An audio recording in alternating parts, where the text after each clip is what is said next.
Hello everyone, আজকের এই recipe rajma ডাল। এই রাজমাটা কীভাবে ডাল বানালাম, এইভাবে দু টুকরো করে কেটে নিলাম এই শর্ত দিয়ে, এটাকে আমরা শর্তা বলি। এটা দিয়ে দুই টুকরা করে সারা রাত্র এই যে একটা ভিজিয়ে রাখলাম এই পাত্রের মধ্যে। এই সকালে উঠে এটা পরিষ্কার করে নিলাম। এটা জলে নিলে এমনিই পরিষ্কার হয়ে যায়। এইভাবে পরিষ্কার করে নিলাম। তারপরে একটু কড়াইতে তেল, পাঁচফোড়ন, শুকনো লঙ্কা দিয়ে ফোড়ন দিয়ে এটাকে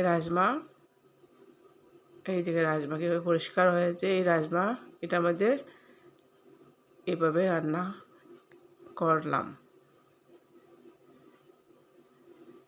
স্বাদ মতো লবণ, লঙ্কা, মরিচ গুঁড়া